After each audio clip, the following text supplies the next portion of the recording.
Assalamu alaikum 5th class. How are you? I hope you will all be fine. Today is our 14th online lecture of New Active English.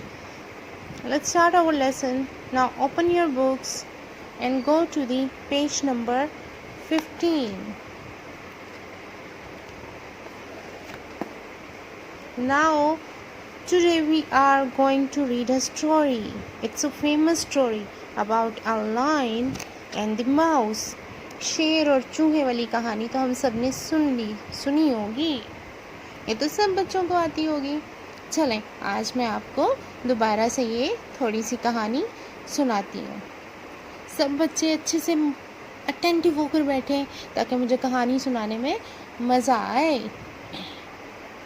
The Lion and the Mouse.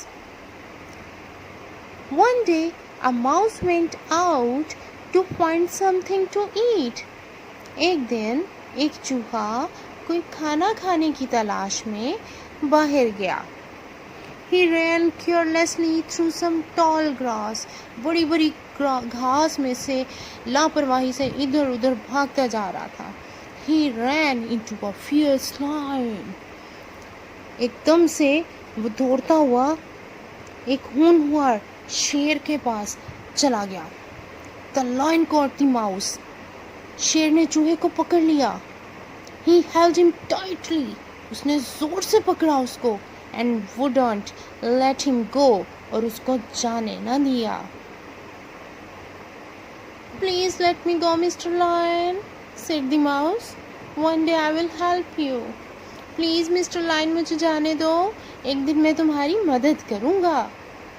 The lion laughed. Ha ha ha ha. How could a little mouse help a big lion? He thought. शेर हंसने लगा और ये सोचा उसने कि इतना छोटा सा चूहा इतने बड़े शेर की मदद कैसे कर सकता है। Very well, he said. I will let you go.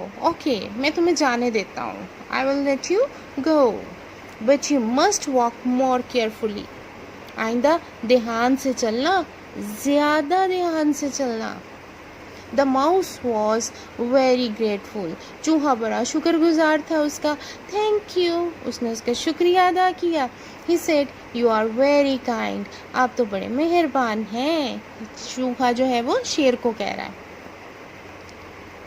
The next week, the mouse was again looking for something to eat. अगले हफ्ते फिर चूहा खाने की तलाश में बाहर इधर उधर घूम रहा था। He saw the lion under the tree. उसने शेर को दोबारा से दरख्त के नीचे देखा। He was tied tightly in a net of strong ropes. मजबूत रस्सियों के साथ शेर को किसी ने मजबूती के साथ बांधा हुआ था। He couldn't move. इतना जोर से उसको बांधा था ना कि शेर हिल भी नहीं सकता था। I will help you, said the mouse. अब माउस चूहा जो है उसके पास गया और उसे कहा मैं तुम्हारी मदद करूँगा। He bit through one of the ropes. उसने एक रस्सी को काट दिया।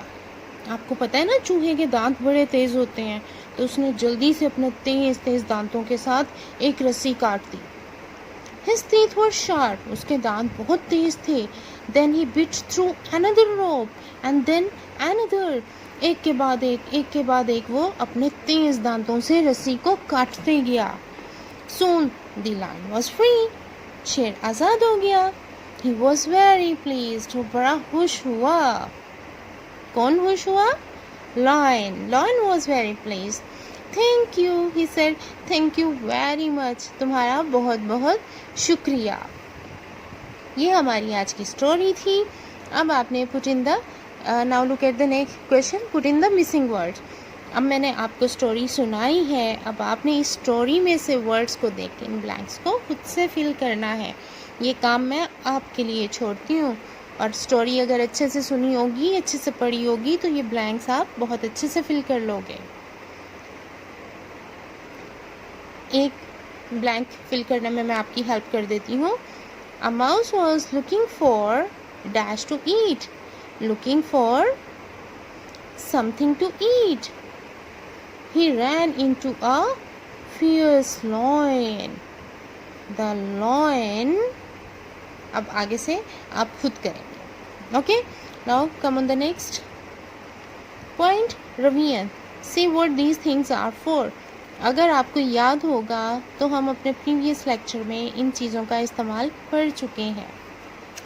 You can consult the page number 9 and page number 10. This one is a revision exercise. Say what these things are for. ये चीज़ें किस लिए हैं? A milk bottle. What is a milk bottle for?